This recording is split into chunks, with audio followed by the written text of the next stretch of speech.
안녕하세요. 황녀의 쌀하고 토크 시간입니다. 네, 오늘의 황녀 사연은요. 거짓말을 하는 남편과 시어머니와의 갈등으로 힘들어하는 어느 한 여성분의 사연입니다. 사연 읽기 전에 구독과 좋아요, 많은 공유 부탁드릴게요. 결혼 5년 차에 접어들었습니다. 아이는 아직 없으며 계획도 없습니다. 5년 결혼 생활하면서 남편과 잘 맞고 나름 행복하게 잘 살아왔습니다. 남편은 대학 졸업하고 작은 회사에 들어가 사장 밑에서 일하다 회사가 점점 커지고 본인도 혼자 사업을 해야겠다는 생각에 따로 나와 사업을 시작했습니다. 저희는 결혼의 월세방에서 시작했고 악착같이 돈 모아 전세로 이사 갔지만 남편 사업으로 전세집 빼서 그 돈으로 사업 시작했고 다시 월세방으로 들어가게 되었습니다.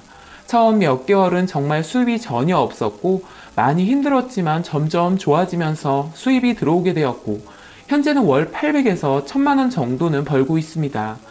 그 사이에 아파트로 이사를 가게 되었고 저희 삶은 4년 만에 정말 완전히 뒤바뀌게 되었습니다. 전 한 달 수입 세금 떼고 250 정도 되고요. 사실 남편 사업하고 처음에는 제가 벌지 않았으면 손가락 빨 정도로 힘들었었는데 남편도 그렇게 힘들었던 거 잘 알고 있고 저에게 고마워하고 있습니다. 저 또한 남편이 집에서나 사무실에서는 정말 힘들게 노력하고 뛰었다는 거 잘 알고 있고요. 운이 좋아서도 맞지만 그만큼 남편이 노력하지 않았다면 그 짧은 사이에 이렇게 발전하기란 힘들었을 것입니다. 남편도 집안일 잘 도와주기도 하고 저에게도 정말 잘합니다. 저도 남편 많이 사랑하고 있고 지금 현재의 가정을 깨고 싶지 않습니다. 그런데 요즘 들어 정말 많은 고민을 하고 있습니다. 한 가지만의 문제라면 저도 그런 마음이 생기지 않았을 것 같은데 여러 가지 문제들이 생기게 되니 남편과 그냥 끝을 내야 하나 싶기도 합니다. 일단 돈을 잘 벌게 되니 시어머니가 집에 자주 오십니다. 처음에는 돈도 없는데 무슨 결혼을 하냐면서 처음 결혼할 때부터 많은 반대를 했습니다. 요즘에는 여자 집도 돈 많으면 서로 헤어는 건데 이건 여자 집도 돈이 없는 집인데 둘이 어떻게 살 거냐면서요. 대놓고 반대를 하셨습니다. 그러나 저희의 생각은 달랐고 조금이라도 빨리 결혼해서 안정적으로 돈도 모으면 잘 될 거라 생각했기 때문에 반대를 무릅쓰고 힘들게 결혼을 강행했던 것입니다. 그렇게 4년 만에 월세방에서 자가 아파트로 이사도 했고 월 수입도 좋으니 시어머니도 놀라긴 하셨을 겁니다. 그런데 남편이 돈을 잘 버니 시도 때도 없이 집에 와서 본인 힘든 이야기만 늘어놓으시고 계속해서 돈을 바라시더라고요. 사실 남편이 번 돈이니 남편이 주고 싶으면 주면 되는 거 아니냐 라는 분들도 있을 겁니다. 그러나 남편 돈 한 푼 못 벌 때 제가 벌지 않았다면 저희는 정말 절망적이었을 것입니다. 또 전세금 빼서 사업 시작한다고 했을 때 제가 찬성하지 않았다면 현재 사업을 할 수도 없었을 거고요. 잘 다니던 직장 때려치고 사업한다고 했을 때도 전 정말 남편 믿었기 때문에 찬성한 것입니다. 하지만 저도 많은 걱정을 하긴 했습니다. 힘들게 모아 전셋집으로 이사 갔는데 그 돈으로 도박 아닌 도박을 한 거니까요. 저에게도 어느 정도 남편이 버는 돈에 권한이 있다고 생각을 합니다. 그러나 시어머니는 네가 번 돈도 아니고 내 아들이 번 돈인데 내가 굳이 허락을 받고 돈을 달라고 해야 하냐면서 저를 정말 개무시를 하십니다. 또 제가 버는 수입은 쥐꼬리만 하다면서 너무나 무시를 하십니다. 남편은 다 좋은데 그렇게 대놓고 말하는 시어머니에 대해서 전혀 반박을 안 합니다. 절 위하는 척은 하지만 나름 시어머니 말이 맞다고 생각을 하는 건지 절 위에 대꾸 한마디 안 해줍니다. 제가 여러 번 말은 하긴 했습니다. 왜 당신은 당신 어머니가 날 무시하는 말을 하는데 아무 말도 안 해주는 거냐? 내가 당신 어머니한테 뭐라고 하지도 않았는데 왜 내가 저런 소리를 들어야 하는 거냐라고 해봤지만 남편에게서 돌아오는 말은 그냥 하시는 소린데 뭘 그렇게 신경 쓰냐? 그냥 신경 쓰지 말아라. 너무 마음에 담아주지 말라면서 아무렇지 않게 넘어갑니다. 그러나 제가 생각이 없는 사람도 아니고 제 귀로 듣고 저도 감정이 있고 싫은 소리 들으면 기분 나쁜 하나의 인격체인데 어떻게 그런 소리를 듣고 무시할 수가 있겠어요. 그로 인해 시어머니와의 갈등은 점점 더 심해져 갔고 저를 그저 남편 돈 빨아먹는 마누라쯤으로 생각하시는 것 같았습니다. 제가 돈을 못 버는 것도 아니고 저도 나름 전문직에 돈도 고정적으로 잘 벌고 있고 월급도 점점 올라가는데 그렇게 괴무시를 하니 기가 막히더라고요. 사실 남편 번 돈은 제가 관리하지 않습니다. 본인이 번 돈은 본인이 다 관리하고 있고 카드도 각자 사용합니다. 제가 쓰는 카드는 남편이 돈 내고 있으며 저도 집에 필요한 건 제가 다 내기도 하고 적금도 다달이 잘 넣고 있고요. 이렇게 시어머니와 좋지 않은 상황에 남편이 저에게 거짓말을 하게 되면서 또 한 번의 시련이 저에게 찾아왔습니다. 처음에는 친구들과 여자들이 있는 룸에 갔다가 저에게 딱 걸린 겁니다. 카드 고지서를 보게 되었는데 250만 원을 사용했는데 이름만 들어봐도 룸이라는 걸 알 수 있었고 그 날짜를 보니 새벽 늦게 집에 들어와 저랑 다툼이 있었던 날이더라고요. 그날 뭐 하다 이렇게 늦게 왔냐고 했더니 친구들이랑 감자탕집에 가서 늦게까지 술을 마시다가 늦어졌다면서 핑계를 댄 적이 있었습니다. 그러나 여자의 직감이란 잘 맞아 떨어지잖아요. 뭔가 냄새가 났었지만 딱 잡아떼니까 더 이상 따져 물을 수가 없었습니다. 그런데 증거가 확실하니 그날 저녁 남편 앉혀놓고 따졌습니다. 그랬더니 친구들 중에 이혼 위기에 몰린 친구가 있는데 위로 차원에서 다 같이 갔던 거라면서 돈은 각자 나눠서 내기로 했다는 겁니다. 사실 돈도 돈이지만 제가 화가 났던 건 저에게 거짓말을 한 거였는데 남편은 자꾸만 딴소리만 하더라고요. 그래서 제가 왜 거짓말을 한 거냐면서 따져 물었습니다. 돈이 문제가 아니다.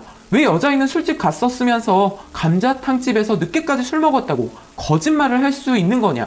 라고 했더니 괜히 말하면 제가 이상하게 생각할 것 같고 굳이 말해봤자 좋은 소리 못 들을 것 같아서 둘러댄 거라면서 더 큰 소리를 치더라고요. 왜 카드 고지서를 봐서 분란을 만드냐고요.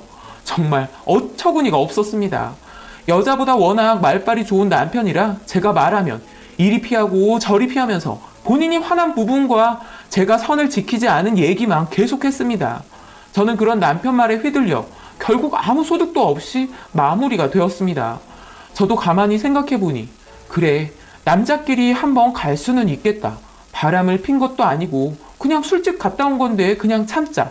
이런 걸로 이혼을 할 수도 없는 거고 더 화내봤자 나만 더 힘들겠구나 싶어 넘어갔습니다. 그러나 남편에 대한 신뢰감은 점점 사라지게 되더라고요. 전에는 그런 적도 없었고 저에게 거짓말 같은 거 안 하고 뭐든 솔직하게 털어놓고 이야기했던 남편이었는데 뭔가 남편과 거리감까지 느껴지게 되었습니다. 그 이후 남편은 예전처럼 저를 대했고 일도 열심히 했습니다. 가정에도 충실했고요. 그런데 남편의 거짓말은 여기서 끝난 게 아니었습니다. 친한 친구에게 연락이 왔는데 엊그제 친구 남편이 술집에 갔는데 그곳에서 저희 남편을 만났고 인사를 했는데 술자리엔 웬 젊은 여자들이 있었는데 남녀 짝수 맞춰서 신나게 게임도 하면서 놀고 있는 걸 봤다면서요. 제가 혹시 잘못 본 거 아니냐고 했더니 친구 남편과 인사까지 했고 테이블이 가까워서 남편 테이블을 보게 되었는데 꼭 처음 만난 여자들이랑 놀고 있는 것처럼 보였다고 하더라고요. 그날 저녁 전 남편에게 물어봤습니다. 혹시 엊그제 제 친구 남편 만났었냐고요. 그랬더니 우연히 만나서 인사했었다고 하더라고요. 그래서 전 다시 물었습니다. 누구랑 술 마신 거야? 그랬더니 내가 말해줬잖아. 친구들이랑 먹었다고. 그런데 왜 자꾸 물어봐? 왜 물어보면 안 돼? 그리고 남자들끼리만 먹은 거 맞아? 자기 친구 누구였는데? 그랬더니 아주 단답형으로 남자들끼리 셋이 먹었어. 이렇게 대답을 하는 겁니다. 전 너무 기가 막혀서 자기 또 거짓말하는 거야? 같이 먹던 여자들 있었잖아. 아니야? 아니야. 무슨 여자가 있었다는 건데. 자기 진짜 왜 그래? 의부증이야? 의부증? 자기 진짜 기가 막히다. 친구 남편이 다 봤다는데 지금 또 뻥치는 거야? 도대체 요즘 왜 그러는데? 진짜 미치겠다. 남자 새끼가 입 더럽게 싸네. 자기 친구 남편이 그걸 말했대? 와, 세상 무섭다, 무서워. 저렇게 말하는데 계속해서 제 친구 남편 욕을 계속 하더라고요. 남자가 입도 가볍다는 둥 전생에 넷이었을 거다. 입이 싸니까 난 밑에서 월급쟁이로 사는 거다라면서 아주 별의별 소리를 다 하면서 본인이 거짓말한 거에 대해서는 미안하다고 사과도 하지 않은 채 남욕만 늘어놓더라고요. 전 정말 어이가 없어서 왜 남이 남편 욕을 하는 건데 잘못은 자기가 해놓고 왜 딴 사람 욕을 하는 거냐고. 나한테 사과 먼저 해야 하는 거 아니야? 그랬더니 본인이 뭘 그렇게 잘못을 했냐고 또 큰 소리를 치더라고요. 제가 이렇게 흥분할 줄 알고 말 안 한 거라면서 거래처 사람들인데 우연히 술집에서 만나 같이 먹게 된 거라면서요. 본인이 바람을 핀 것도 아니고 거래처 사람 우연히 만나 술집에서 그냥 한잔 한 것뿐인데 제발 오버하지 말라면서 본인 프라이버시는 지켜달라고 하더라고요. 그리고 친구 남편이 그렇게 말을 하더라도 당신은 그러면 안 되는 거 아니냐면서 친구랑 좋다고 뒤에서 남편 뒷조사 얘기해야겠냐면서요. 말이라도 못하면 참겠지만 정말 이건 적반하장을 하니 속이 뒤집어질 것 같았고 말이 안 통했습니다. 예전부터 남편과 이 정도로 말이 안 통했었나 싶었고 뒤통수를 여러 차례 맞은 기분이 들었습니다. 도대체 왜 이렇게 사람이 변한 건지 아니면 제가 싫어진 건지 이해가 가지 않았습니다. 저에게 하는 걸 보면 싫어하는 것 같진 않지만 돈 좀 벌더니 자꾸만 밖으로 돌고 술도 자주 먹고 여자 때문에 거짓말까지 하고 다니고요. 다른 건 전혀 문제가 없고 취미나 먹는 취향, 남편으로서는 아주 괜찮은 사람입니다. 이런 상황에서 바람을 핀 것도 아니고 거짓말 한 것 때문에 이혼을 생각해 봐야 할지 고민을 많이 했습니다. 그러던 중 주말에 시어머니가 점심이나 먹자며 집으로 오셨고 점심 먹고 다 같이 앉아 텔레비전을 보며 앉아 있는데 프로그램에서 남편이 바람피고 거짓말하는 내용이 나왔고 시어머니는 마누라 두고 저렇게 바람피는 놈들이 널리고 널렸다는데 너는 우리 아들같이 돈 잘 벌고 가정적인 남자 만난 걸 행운이라고 생각해라. 그 순간 남편과 저는 눈이 딱 마주쳤고 저는 시어머니에게 그렇게 잘난 어머니 아들도 거짓말 잘하고 다니는데요? 라고 맞받아쳤습니다. 옆에 앉아있던 남편은 무슨 소리 하려고 그러냐면서 이제 제발 그만 좀 하라면서 방으로 확 들어가 버리더라고요. 시어머니는 그런 상황을 보더니 남자가 사업하다 보면 거짓말도 할 수 있고 그런 거지. 넌 남자 피곤하게 뭘 그렇게 뒤끝이 있니? 아무런 상황도 모르면서 그렇게 무조건 아들 편만 드는 시어머니가 정말 싫었습니다. 또 방금 전까지는 텔레비전 속에 나온 바람피고 거짓말하는 남자를 보곤 다짜고짜 욕해놓고선 저렇게 아들 편만 드니 저도 말대꾸를 안 할 수가 없었습니다. 어머니, 자초지정 들어보지도 않으셨으면서 왜 그러세요? 돈만 잘 벌면 바람피고 거짓말하고 다녀도 되는 거예요? 그리고 그 잘난 돈 저도 벌거든요? 어머니도 여자면서 자꾸 저 사람 편만 들지 마세요. 뭐야? 이게 어디서 시어머니한테 말대꾸야? 그래서 우리 아들이 바람이라도 폈다는 거야? 그리고 폈으면 너가 어쩔 거야? 이혼이라도 하겠다는 거야? 누가 이혼한다면 붙잡을 줄 아니? 그렇게 말하는데 정말 진절머리가 났습니다. 저는 그래도 그동안 시어머니의 말도 안 되는 대화법에 나름 참고 살았었는데 어떻게 본인 아들만 잘났다고 저런 말을 하고 이혼하라는 말까지 하다니요. 더 기가 막힌 건 남편은 그런 시어머니의 말 방에서 다 들었을 텐데 역시 아무런 대꾸도 하지 않았다는 겁니다. 이런 상황에서 제가 계속 참고만 살아야 하는 건지 아니면 모든 걸 정리하고 정말 갈라서야 하는 건지 마음이 복잡해졌습니다. 괜히 억울하기도 하고 누구 좋으라고 이혼을 해줘야 하는 건지도 모르겠고요. 현재 남편과 그냥 평상시처럼 지내고 있습니다. 그러나 이미 남편의 신뢰는 바닥이 나버렸고 저도 남편을 사랑해 살고 있는 건지 이 삶을 포기할 수 없어서 살고 있는 건지 모르겠습니다. 너무 답답하기도 하고 속이 뒤집어져 조언이라도 들어보려 사연 보내봅니다. 해결책이 과연 있을까요? 라고 사연 올려주셨습니다. 오늘의 사연 여기까지였고요. 많은 공유와 여러분들의 생각이나 느낀 점이 있다면 댓글로 표현해 보시기 바랍니다.